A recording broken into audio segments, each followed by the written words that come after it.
अपने तन बदन में कुछ भी न रखा, बहने के लिए बहा दिया सारा खून, एक एक बूंद बहा दी इस वतन की मिट्टी पे।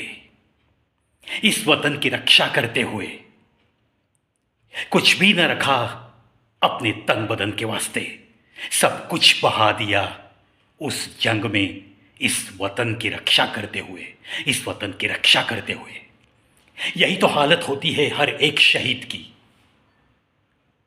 और फिर भी उनकी शहादतों को भुलाने वाले मिलते हैं, उनकी शहादतों का अपमान करने वाले मिलते हैं। स्वातंत्र्य संग्राम कब से शुरू हुआ, कब से चिंगारियां दहकने लगी, और कौन है वो? इतिहास, गलत इतिहास हमें बताया है। बिना खड़गा और बिना तलवार के मिली है ये आजादी, साबरमती के संत तूने कर दिया कमाल। बस यही सुनते, यही रटते रटते स्कूल लाइफ कब खत्म हुआ पता न चला। बाद में जैसे जैसे बड़े हो गए, वैसे वैसे अगर कुछ पढ़ने मिला तो पढ़ते चले गए, और एक सच्चाई सामने आने लगी। इस समझदार धड़कन को वो बात हजम नहीं हो रही कि अहिंसा से ही ये आज़ादी मिली है। ये बात हजम नहीं हुई। जो बात गलत है उसके साथ हाँ में हाँ मिलाकर चलना यह अपनी फितरत नहीं। कितनों ने खून बहाया है। आज अगर आप अभी जो याद आती है वो जंग,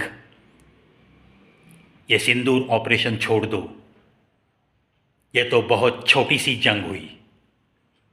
इसे जंग भी नहीं कहा जाता, इसे तो सिर्फ एक एक्शन का रिएक्शन कहेंगे हम। उस पे भी शक, ऐसी बातों पे भी शक। ताज्जुब लगता है मुझे ऐसे लोगों को। सही मायने में ऐसे लोगों की ही नार्को टेस्ट करनी चाहिए। उनका खून भी, थोड़ा सा उसकी खून की भी तहकीकात करनी चाहिए कि ये हिंदुस्तानी खून है या और कोई। आजाद हिंद सेना किसने स्थापित की? नेताजी सुभाष चंद्र बोस। क्या जज्बा लेकर वो आए थे? 45,000 से लेकर 50,000 लोग उन्हें ज्वाइन हो गए थे। और नागालैंड में, नागालैंड की धरती पे उन्होंने इसका हेडक्वार्टर बनाया था। बहुत लोगों ने साथ निभाया उनका। लेकिन ये क्रूर ब्रिटिश और उन्हें साथ देते हुए हम गुलामों में से जो कुछ भी गद्दार लोग थे, उनकी वजह से आधे से भी ज़्यादा लोग शहीद हो गए। आज़ाद हिंद सेना, 26,000 कैजुअलिटीज। फिर भी सुभाष चंद्र बोस डरे नहीं और पीछे हटे भी नहीं। लाल किले पे एक दिन मैं तिरंगा फहराऊंगा, यह उनका नारा था। और उसी बुलंद इरादे के साथ वो चल रहे थे। लेकिन इतिहास ने उन्हें भुला डाला। प्लेन क्रैश हो गया, नेताजी बाबू गिरफ्त में थे, कारावास हुआ, सलाखों के पीछे कुछ साल गुजारने पड़े उन्हें, ऐसे जेल में जहां कोई मिलने तक आ नहीं सकता। बाद में वो रिहा हो गए, बाद में ताइवान को प्लेन जा रहा था। कहानी है कहानी। आज भी सुभाष बाबू की जो भी पोती है वो भी कहती है वो तो एक कहानी है। हम लोगों ने भी सुना है, एक गुमनामी बाबा अयोध्या में रहने के लिए आया था। जब भी तबीयत उनकी बिगड़ती थी तब एक डॉक्टर उन्हें चेक करने, दवाइयाँ देने आया करते थे। बहुत पुराने doctor. Basically that doctor is from West Bengal, Kolkata. Subhash Chandra Bose ji की थोड़ी बहुत पहचान वाले थे और इसीलिए जब अपनी मौत को डिक्लेयर कर चुके, देश ने उनको अब सुभाष बाबू नहीं रहे ऐसे घोषित कर दिया। एक प्लेन के एक्सीडेंट में उनका देहांत हुआ। ऐसे अगर देश भर एक न्यूज़ फैला दी तो जो मर चुका है वो भला जिंदा रह के भी कैसे जिंदा है ऐसे कहेगा। इसीलिए वो सिर्फ गुमनामी बाबा के नाम से, कोई तो अयोध्या में आया था और कोई तो अयोध्या में ही आखिरी सांस लेकर उसने इस दुनिया को अलविदा किया, ऐसी कुछ पैरेलल कहानी है। क्या सच क्या झूठ, it is not my responsibility, it is the responsibility of our government. Indian government को यह करना चाहिए। लाल बहादुर शास्त्री जी, हाँ हो गया, पॉइजनिंग हो गया, डेथ हो गई, लेकिन नेचुरल डेथ बता दिया, हार्ट अटैक, हार्ट फेल बता दिया। उनकी बीवी कहती है उनके होठ नीले दिख रहे हैं, फिर भी एक ने न मानी और वो भी गुत्थी अभी सुलझ नहीं रही और सरकार वो भी बाहर नहीं ला सकती। नेताजी बाबू के बारे में भी कुछ भी सच्चाई बाहर नहीं आ रही, लेकिन उनका सपना इंडिया गेट में एक स्टैचू बिठा के थोड़ा बहुत सपना पूरा किया है इस सरकार ने। मैंने एक भाषण सुना है बख्शी साहब का, रिटायर्ड आर्मी ऑफिसर,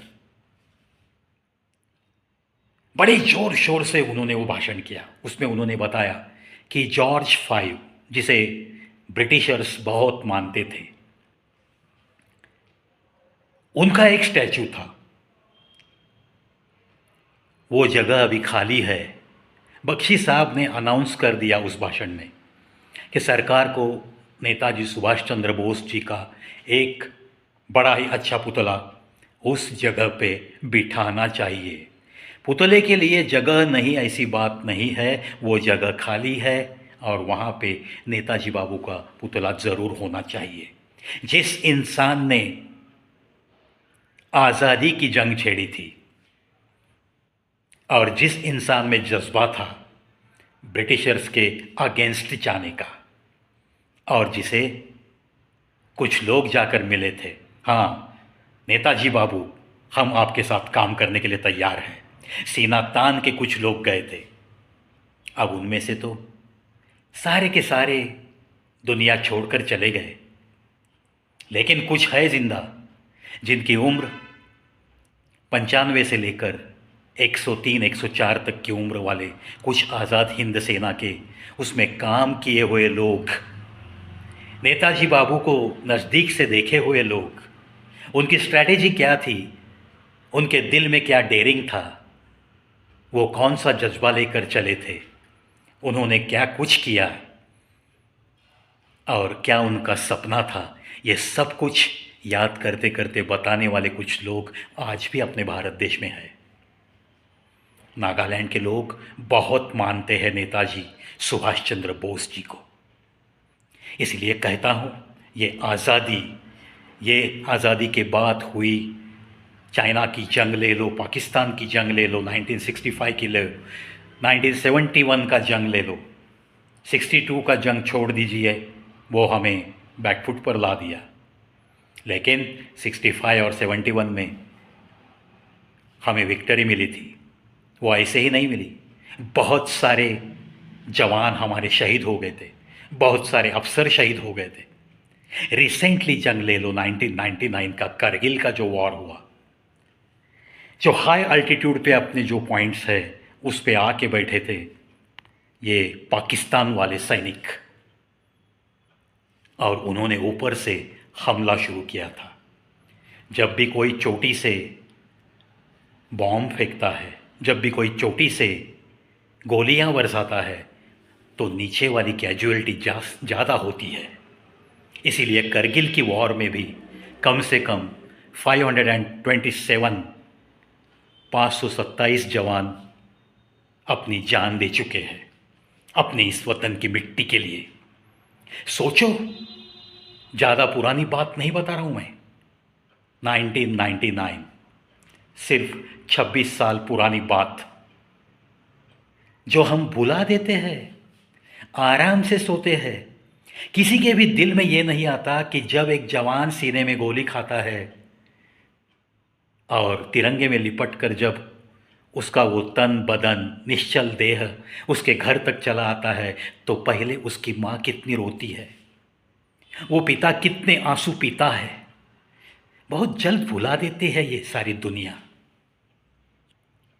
दोस्तों चलो, स्वतंत्रता दिन के बाद सिर्फ 2 दिन में मैं ऐसी कुछ बातें लेकर आपसे मिलने आया हूँ मेरे चैनल पे।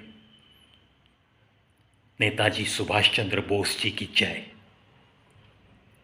एक बुलंद इरादे वाला सैनिक, भारत की आज़ादी का सपना जिसने देखा और वो साकार करने के लिए तड़पता रहा, ऐसा ही एक शख्स जिसका स्टैचू बिल्कुल जॉर्ज 5 की जो जगह है वहाँ पे एक बहुत ही अच्छा नेताजी सुभाष चंद्र बोस को याद करता हुआ ये देश दिखाई देगा आते हुए कुछ महीनों में। इसी आशा के साथ इस वीडियो से प्रशासन के लिए तहे दिल से विनती करता हुआ ये प्रवी आज की वीडियो से तो चलता हूँ, लेकिन दोस्तों शहीदों का सम्मान रखेंगे, इस शहीद के परिवार के बारे में सदैव कुछ न कुछ करने के लिए बेताब रहेंगे।